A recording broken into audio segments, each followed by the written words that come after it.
Seeds of Wisdom RV and Economic Updates Friday morning the 10th of January 25.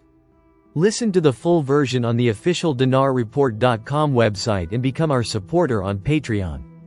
Good morning Dinar recaps. Sex Gensler says most crypto projects are doomed as Ripple appeal deadline nears.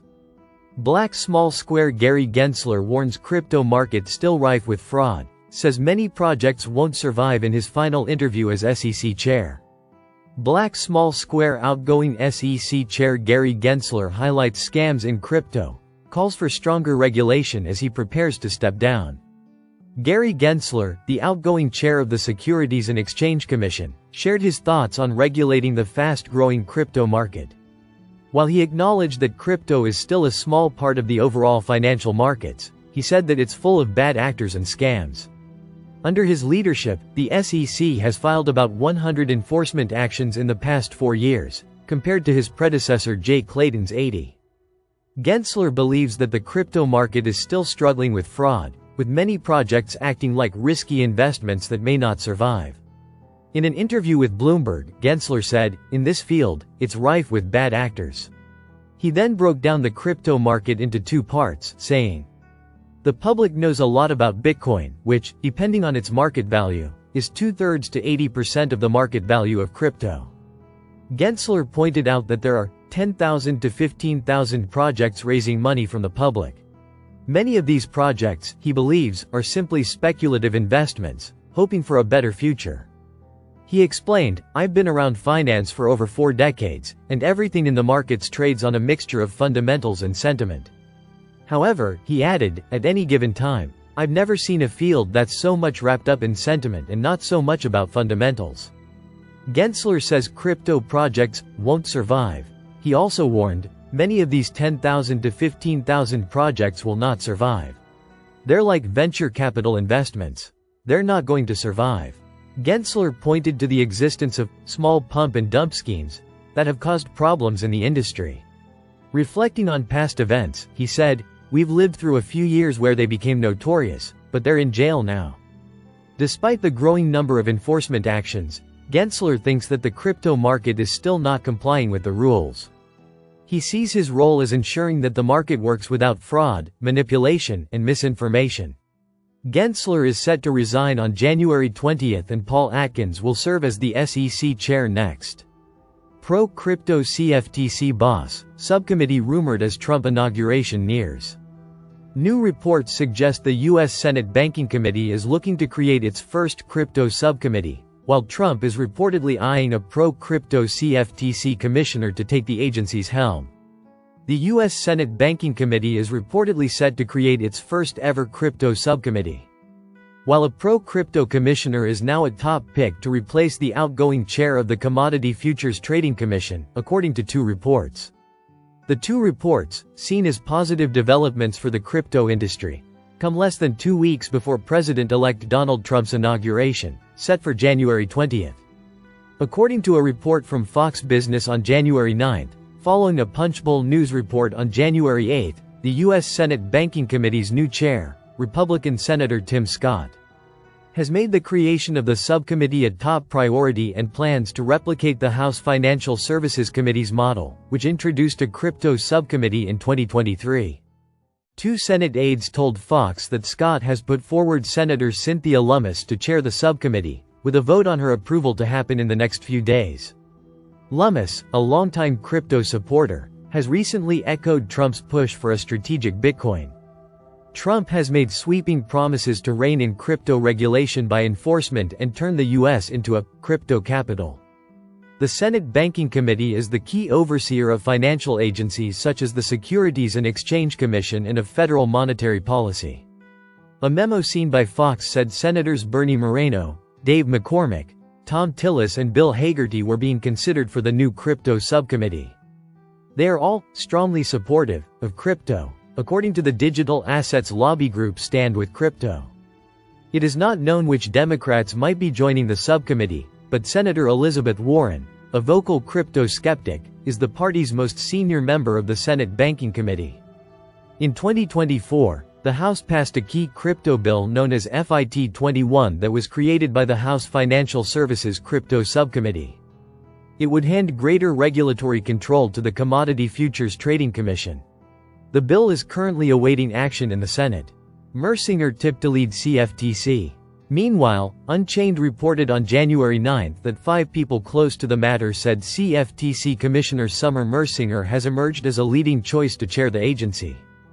As current CFTC Chair Rostin Benham said he'd be stepping down when Trump takes office. Mersinger has overtaken ex-CFTC Commissioner and A16Z policy head Brian Quintenz for the job, as she's seen as someone who could pass a Senate confirmation. She was a staffer for Senate Majority Leader John Thune for 12 years.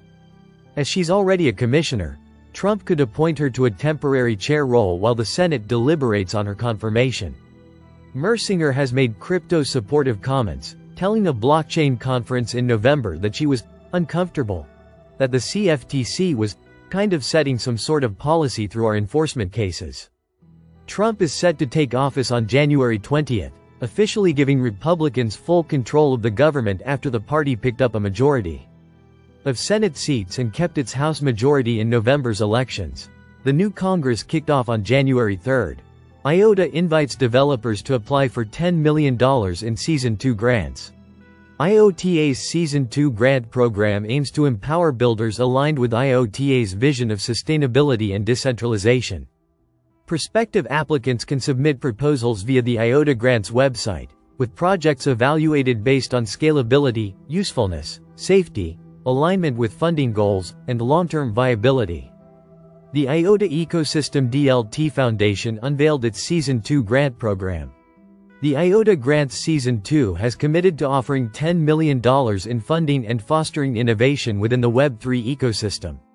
The initiative looking to empower Web3 builders and innovators focused on projects closely aligned with its vision of sustainability and thriving within a decentralized and free ecosystem. IOTA Grants Season 2 focus areas and funding goals. It caters to 3 core areas, namely open source development, education, and events for supporting projects. These categories advance IOTA's ecosystem by covering key aspects of Web3 growth.